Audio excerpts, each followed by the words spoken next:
think you ever really hear me. You just ask the same questions every week. How's your job? Are you having any negative thoughts? All I have are negative thoughts. But you don't listen anyway. I said, for my whole life, I didn't know if I even really existed.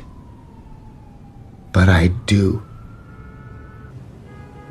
They don't give a shit about people like you, Arthur. And they really don't give a shit about people like me either. If it's a matter of reading from an intervention manual, what's the use of the psychologist? Well, as most therapists, counselors, what I found out in my first ever therapeutic case, you have an intervention, you have some concrete goals, skills, practices that you want to hit. Often the session, the interaction goes here, there, and everywhere. This is something called a research to practice gap. You get a referral, right? Even in a private center. Maybe you walk in or you call, do a 30-minute phone call with a therapist, with a mental health professional, right? You look at their website and you, hey, look, this person comes from the same culture that I do. This person, I don't know, so much of this is just like, I talked about attraction a lot in this video right here, right? We're going to be gravitated more towards therapists who look attractive. And by attractive, I don't just mean symmetrical faces. I mean, they look confident, they look knowledgeable, right? They look like they have intrigue and interest. Whoever, right? You call them for 30 minutes, you describe the issues at hand, maybe you even talk about how these symptoms look like in your life. That therapist, that mental health professional, depending on the number of years that they've been in the field, the number of different clients that they've seen, right? They can kind of aggregate lots of this information and kind of think up an intervention, some goals, utilizing their orientation, right? So that's something that's also very important. And in my upcoming website, I'm going to list out all of the different orientations so that you can have a better knowledge on which one aligns with who you are. But it also goes back to the issue at hand, right? If someone's having a marital issue, for example, you're going to go to a relationship counselor. What? It's okay, Maggie. It's okay. Just relax. This is a very common reaction in the therapeutic process. It is? What? It is. It absolutely is. Calvin, this is a very safe place. Please sit down. This is not a safe place. No, honey. No, this is most definitely not a safe place. Me and my wife are leaving. Let's go. No. You are gonna sit down and we are gonna go through this therapeutic process together as a couple. I'm fine. Sit down. Fine. Thank you. Fine. It's called soul gazing. Stare into my soul, and I'll stare into yours. Maggie, this... Hey, shh.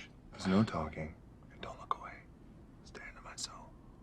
I would also strongly suggest that the mental health professional that you seek has some sort of an ecological model in which your mental health issue isn't just relegated to an individual deficit, right?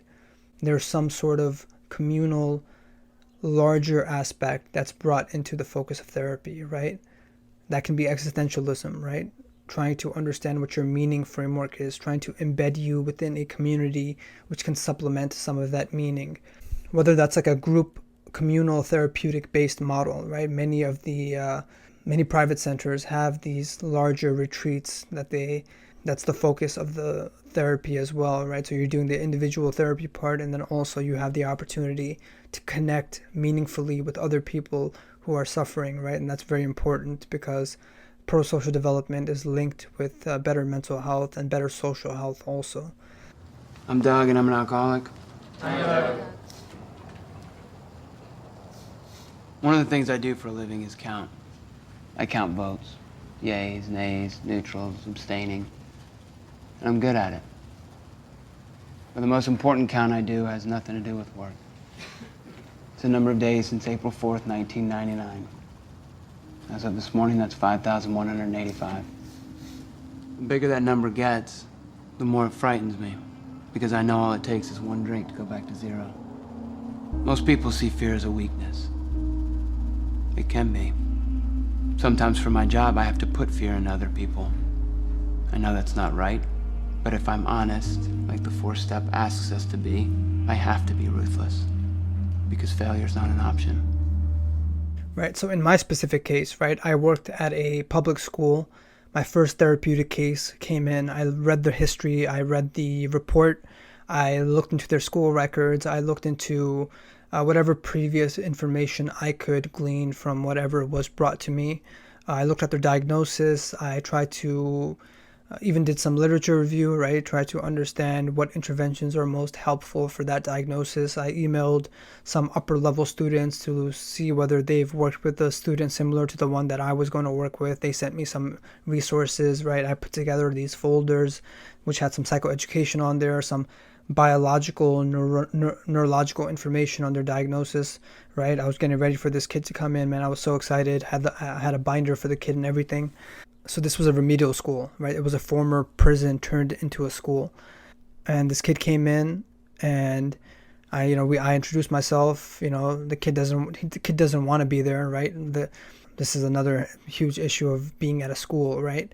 When you're working with a kid doing therapy in a school, often they will have to leave their PE, their physical education, or like their arts class to come and speak with you, right? Because you can't take time away from math or reading or something fundamental like that, something that'll go directly towards standardized testing, right? STAR testing, SATs, right? Regents, right? Like when I grew up in New York. So you're already on a bad footing, because it's like, I could be playing basketball right now, but I'm talking to you. So, I talked to this kid for a bit. I had a referral come in. I would love to help you with some stuff. Tell me a little bit about yourself. And he was like, I'll tell you a little bit about what's been happening in my life, right? A couple of kids in my neighborhood touched my little cousin, and now I'm thinking about taking my brother's sawed-off shotgun, and I wanna kill them.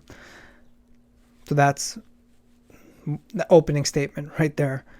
And at this point, I'm scrambling through my sheets. I'm umming. I'm hesitating.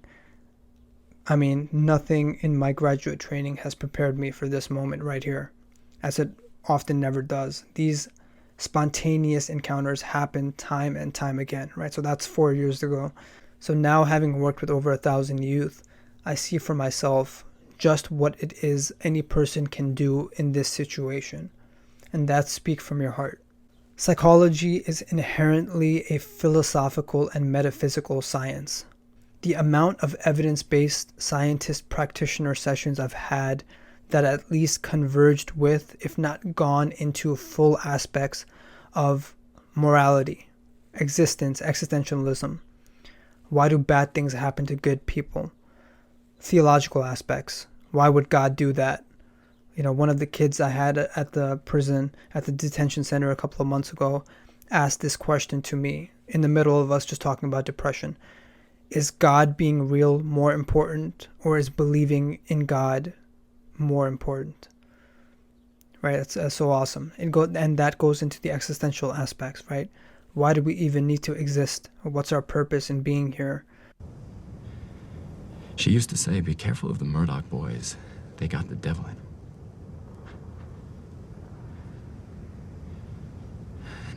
And you'd see it sometimes.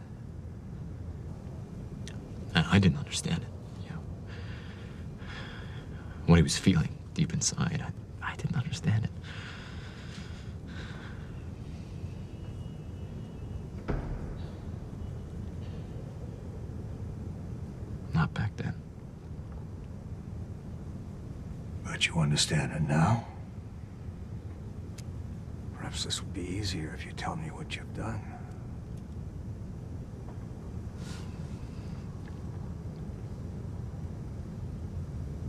I'm not seeking penance for what I've done, Father.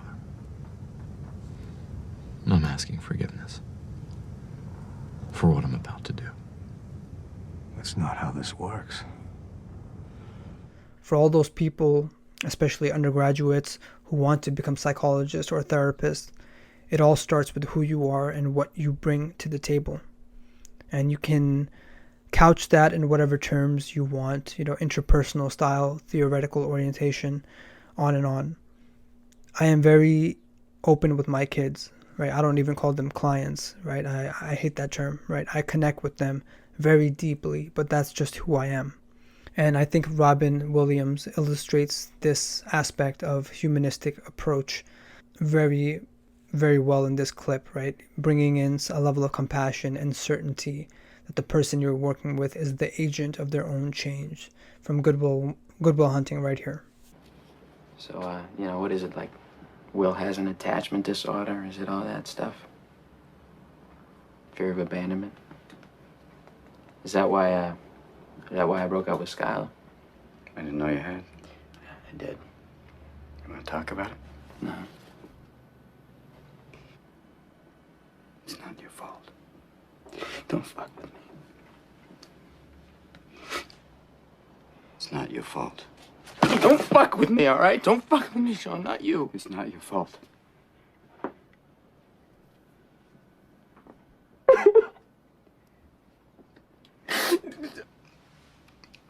It's not your fault.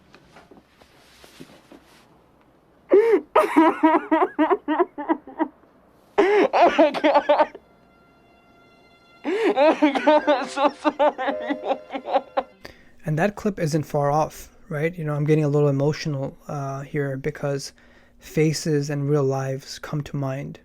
The amount of kids, especially young males, that I've connected with in my short stint in being a psychological clinical student, right?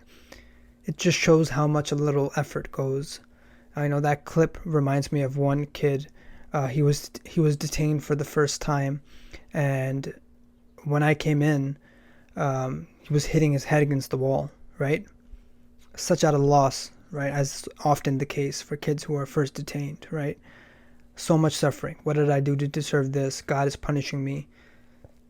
And here comes Saeed, right? A person who literally just has a clipboard, no medicine, no syringe of dopamine, just myself, right? And in that instance, right, the situation that I was confronted with, a human being suffering, right, hitting their head against the wall, right, maximum suffering, their first time being detained, I brought in every fiber of my soul in trying to deal with this issue, right? And that's often where you have to go. You speak from your heart, right? And at the end, this kid gave me a huge hug, right? We don't like using these metaphysical terms, but it's what it is. Love, unconditional love to those who are suffering. And when I say unconditional love, you may think about like rainbows and flowers and just like, passivity. That's not what I mean, right? Holding people accountable is love also, right? St. Thomas Aquinas had that philosophical approach, right? That love means actively willing the good of another, right? It doesn't mean this hedonistic acceptance of every single thing that people do as it's meant in our modern society, right? Love in this approach, in this therapeutic approach, means working collaboratively to better this child, this youth who's been detained, and they're facing the consequences of their action, right? Laying out a vision for their future, constructively building a better life together, right?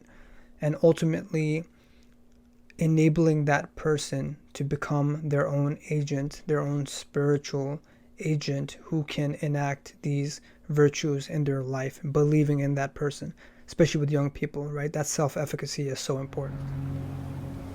I guess. I am so sorry, Marie. It's not your fault. It's brave of you to revisit it. That's not easy. Thank you for trusting me. Can I ask you one thing before you go? Okay. Understanding that none of this was your fault. It was a horrible situation that was imposed on you. I wonder if there's something of value you can take from it. This might not be the last time in your life that you're misunderstood or mistrusted. I just wonder if there's a way to think about it, about how you might manage this kind of injustice if it were to happen again.